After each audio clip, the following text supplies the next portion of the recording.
आपको भी। सिर्फ इसमें एक चीज़ और है, जो पाकिस्तानियों का कॉन्सेप्ट एक वो है कि उनको ये लगता है कि इन्वेस्टर वो होता है कि जिससे आप पैसे उठाते हो। मैं आपके पास आया हूँ, मैं आपसे 5 करोड़ रुपए उठा रहा हूँ और मैंने आपको खासतौर पे मार्केट प्लेसेस हो गए, ई कॉमर्स हो गए, स्टार्टअप्स हो गए, इनमें मैंने आपको कोई मंथली जनरेट करके देने हैं 5 करोड़ के ऊपर, मैं 5 लाख 10 लाख रुपए प्रॉफिट आपको दूंगा, कुछ खुद खाऊंगा और उसके ऊपर चलता है। तो इस पे मुझे तो पता है, लेकिन आप थोड़ा सा इजी अल्फाज में बता देंगे भाई ये जो फंडिंग होती है, जो इन्वेस्टर होता है वो बेसिकली क्यों पैसे दे रहा होता है, वो जो फर्स्ट राउंड की हम बात करते हैं, सेकंड राउंड की हम बात करते हैं, ये राउंड्स क्या होते हैं और उसको उसका पैसा वापस कैसे मिलता है? सही है, चले पहले मैं आपको दो हिस्सों में तोड़ देता हूँ इन्वेस्टर्स को। सही है, दो तरीके के इन्वेस्टर होते हैं। एक देसी इन्वेस्टर होता है जिसे आप नॉर्मल अल्फाजों में इन्वेस्टर ही कहते हैं, दूसरा होता है वेंचर कैपिटलिस्ट जिसको वीसी कहते हैं। सही है, दोनों इन्वेस्टर हैं, दोनों का माइंडसेट बहुत अलग होता है। जो देसी इन्वेस्टर होता है ना, वो पता है क्या करता है, वो कहता है, वो मेरे पास आएगा, बोलेगा यार अहमद मुझे इतने पैसे लगाने हैं तुम्हारी कंपनी में, मुझे हर महीना क्या बचेगा, साल के कितने पैसे बचेंगे, उसको अपने प्रॉफिट से मतलब है। सही है, उसमें बहुत दफ़ा ऐसा भी होता है कि वो इन्वेस्टर अगेंस्ट इक्विटी नहीं आ रहे होते, वो आपको देते हैं कि यार ये मेरा वर्किंग कैपिटल की तरह ले लो पैसे, मुझे पैसे देते रहना हर महीने, और ये जब भी मैं बोलूँ ना तो 6 महीने का क्लॉज है, 6 महीने के अंदर मुझे मेरे पूरे पैसे वापस कर देना। सही, और हर महीने तुम्हारे पास मेरे पैसे पड़े जिससे तुम खेल रहे हो, पैसे बना रहे हो, मुझे भी इतने पैसे देना। नॉर्मली वो वर्किंग कैपिटल में इन्वेस्ट ज़्यादा करते हैं। सही है, जहाँ पे आपकी इक्विटी नहीं ले रहे, क्योंकि इक्विटी का मतलब ये होता है कि आपके पास पैसे आ गए, आप घर ले जाओ। सही है, इक्विटी का मतलब ये होता है। अब दूसरी तरफ वेंचर कैपिटलिस्ट क्या करता है, देखिए, अब एक तो लोकल इन्वेस्टर का मैंने आपको बोला ना, जो माइंडसेट है वो क्या होता है, अगर वो इक्विटी उसने ली ना, उसने दिया, बोला अहमद तुम्हारे 100 करोड़ की फॉर एग्जांपल कंपनी है, ये लो 25 करोड़ पे, 25% मेरा, ये 25 करोड़ तुम्हारे अयाशी करो। 25 करोड़ 25 इक्विटी का मतलब ही समझा देता हूँ कि इक्विटी का मतलब ये कि आपकी कंपनी है, 100% आपके पास है और मैं आपको पैसे दे रहा हूँ, तो आपकी कंपनी के 10% या 15, ये जो भी हमारी डील होती है, अब 15% का मालिक मैं हो जाता हूँ, 85% का मालिक आप हो जाते हैं और आपके पास वो पैसे आ गए। अब आपको उसने को लगाने कैसे हैं, जो आपने मुझे दिखाया कि यार ये चीज़ें करेंगे आपने? नहीं, इसमें मैं आपको एक क्लैरिटी देता हूँ। अच्छा, इन्वेस्टर ये कहता है, जो नॉर्मल इन्वेस्टर होता है, जो देसी इन्वेस्टर, उसका ये काम होता है, या तो वो वर्किंग कैपिटल के लिए मैंने आपको बताया, वो दिए और उसने पैसे बना उस पर। अगर वो इक्विटी खरीद रहा है ना, तो वो इक्विटी यूं खरीद रहा होता है कि भाई 100 करोड़ की कंपनी, 25 करोड़ ये आपके हाथ में दिए उसने आपको, 25% मेरा हो गया, ये 25 करोड़ आप घर ले जाओ। अच्छा, क्योंकि आपने अपना हिस्सा बेचा है। अच्छा, यही बेसिक डिफरेंस यही है वीसी में और नॉर्मल इन्वेस्टर में। अच्छा, वीसी कहता है जो मैंने 25% के अगेंस्ट 25 करोड़ दिए ना, वो घर नहीं लेके जाएगा, ये 25 करोड़ कंपनी पे इन्वेस्ट होंगे।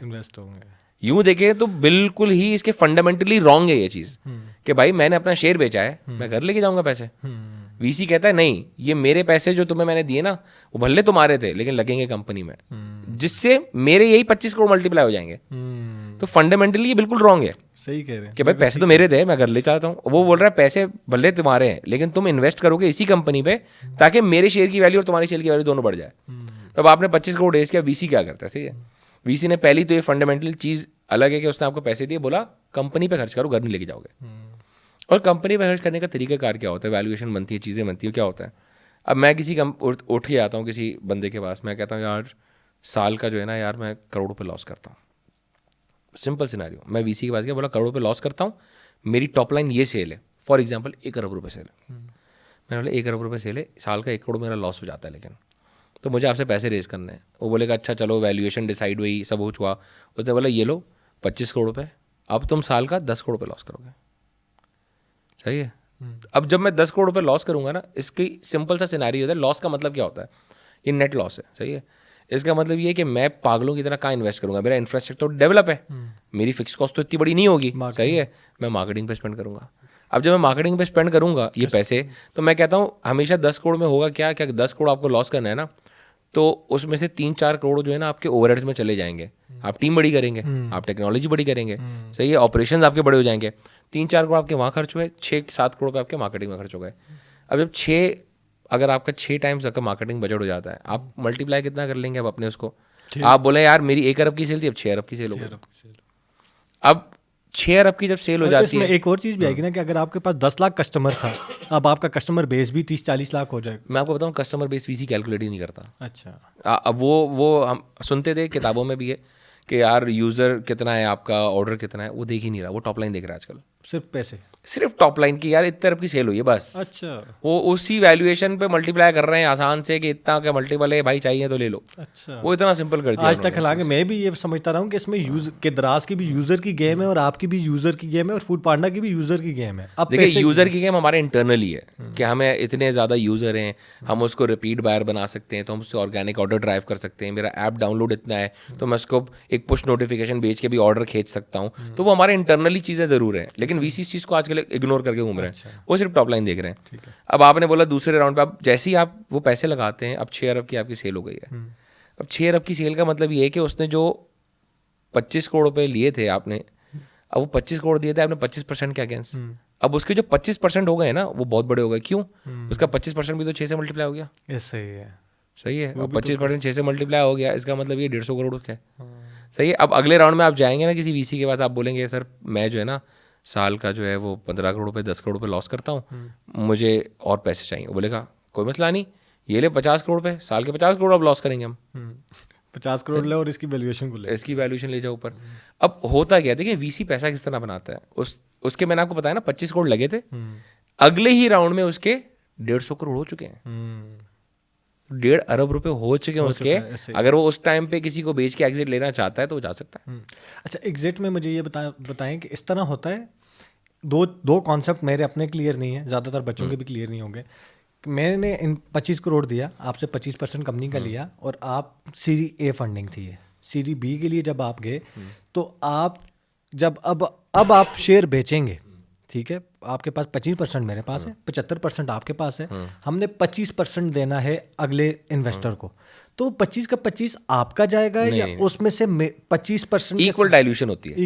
इक्वल डाइल्यूशन होती है कि मतलब अगर मैं अगला 25 मतलब 20% उड़ा रहा हूँ या 10% इक्विटी दे रहा हूँ, अगली 10% में से 7.5 मेरी होगी, 2.5 आपकी होगी, मेरे सेम प्रोपोर्शन में से होगी। अच्छा, वही प्रोपोर्शन है, हम उतने ही मालिक हैं। तो अब जब 75% मैं हूँ तो जो भी मैं इक्विटी दे रहा हूँ उसका 75% मैं दे रहा हूँ। अच्छा, सही है। वो और होता क्या है कि ये टर्म्स होते हैं उसके टर्म शीट के, ये क्लॉजेस वहाँ डलते हैं कि भाई मैं इक्वली डाइल्यूट करना चाहता हूँ या मैं अगले राउंड में डाइल्यूट नहीं करना चाहता। ये भी हो सकता है कि ऐसे भी वीसीज होते हैं जो डोमिनेट कर देते हैं कि पहले राउंड में आपको पैसे चाहिए थे, आप तो भूखमरी हालत में मेरे पास आए थे, आपका पैसे ही नहीं है, तो वो उस टाइम पे जो टर्म शीट उसने बोला अगले राउंड में डाइल्यूट ही नहीं करूंगा, सिर्फ तुम डाइल्यूट करोगे अगले राउंड में। अब उसने आपको बाउंड कर दिया, उस टाइम आपको पैसे चाहिए थे, आपने साइन भी कर दिया, तो अब वो 100% आपकी डाइल्यूशन हो गई। ना नॉर्मल सिनेरियो में डाइल्यूशन यही होती है कि जो इक्वल प्रोपोर्शन है हमारा, जो प्रोपोर्शन बना हुआ है ना हमारा, उसी तरह से डाइल्यूशन होती है। उसी तरह से कितनी दफ़ा ये भी होता है कि आप क्लॉज में ये भी डाल देते हैं कि यार मैं चाहता हूँ कि वीसी ने बोला कि मैं अगले राउंड पे एग्जिट चाहता हूँ। हो सकता है वो बोले कि जो भी हम बेच रहे होंगे ना, फॉर एग्जांपल 10% बेच रहे हैं अगर अगले राउंड में, तो मैं अपना ज़्यादा हिस्सा बेच दूंगा जो मैं कैश आउट भी करना चाह रहा हूँ, सही है, और बाकी तुम अपना बेच के डाइल्यूशन ले लेना। लेकिन इसमें देखें, अब आप वाली अगर मैं बात करूँ, अगर लेट सपोज अगला राउंड आया, हम टोटल 15% दे रहे हैं, उसने कहा कि 5% मेरा शेयर भी निकाल देना, तो उसके पैसे 5% के पैसे उसको चले जाएंगे। वो कैश आउट कर लिया ना उसने। अच्छा, तो आप क्यों नहीं कर सकते कैश आउट? आप भी कर सकते हैं, लेकिन आपके पास अगर 75% है, 5% आप अपना देकर कैश आउट करते हैं, तो अगला जो वीसी होगा वो तो कहेगा ना कि भाई ये मैं 50 करोड़ दे रहा हूँ। ये करते इसीलिए नहीं है, देखिए ये किया जा सकता है लेकिन करते इसलिए नहीं है कि वो दिख रहा होता है यार ये फाउंडर और ये तो अपने शेयर बेच बेच के भाग रहे हैं, इसका मतलब इनका कंपनी में इंटरेस्ट कम हो रहा है, वो ये कहते हैं। अब आपको पता है तकरीबन बड़े वीसीज जो है ना वो कहेंगे अगर फाउंडर्स का मिला के 33% इक्विटी नहीं है ना, 33% तो नहीं करना, पैसे नहीं डालेंगे हम। ऐसे ही। उसका रीज़न क्या है? वो कहते हैं इसका तो स्टेक ही नहीं है कंपनी में, ये तो छोड़ के चला ये तो छोड़ के भाग जाएगा, ये 20% है 15% है, इस पर क्या ही पैसे लगाऊं मैं। पैसे तो उस वक्त लगाओ ना जब भाई का हाँ स्टेक हो, या उसका स्टेक कम हो गया है लेकिन उसकी वैल्यूएशन इतनी बड़ी है उसके स्टेक की कि वो बोलेगा भाई नहीं। अब फॉर एग्जाम्पल फ्लिपकार्ट था, फ्लिपकार्ट का जो 23% इक्विटी थी दोनों फाउंडर्स के पास, सही है, वो भिन्न साल से दोनों, तो दोनों की मिला के 23% इक्विटी थी जब वॉलमार्ट ने एक्वायर किया। उस इक्विटी की वैल्यू 5.6 या 5.7 बिलियन डॉलर्स थी। 23% यूँ देखे तो, लेकिन इतने बड़े थे वो, सही है। तो अब क्या है, वो इंसान बोलेगा ना पैसे लगा सकता हूँ यार, अगले के 5.5 बिलियन डॉलर अटका हुआ है, सही है। तो वो चीज़ देखी जाती है, आपकी सिंसियरिटी देखी जाती है बिजनेस में, और इसके बाद आपको इन्वेस्ट किया जाता है। वीसी देखें उसका, जैसे आपका एक बिजनेस है ना पैसे बनाना, चीज़ें बड़ी करना, उसका बिजनेस है अपने पैसे को बड़ा करते रहना, वो खेल रहा है आपके ऊपर। वीसीज की जो मैंने जो देखा है ना, वो कहते हैं 10 पे जगह इन्वेस्ट करूंगा ना 60 डूब जाएंगे। 3 तो चलेंगे, 3 चलेंगे, वो 3 मुझे मल्टीप्लाई करके दे देंगे मेरा पैसा। 100 कंपनी की बस अगली वो 100 उनकी गेम ही कंपनी होती है। ठीक हो गया।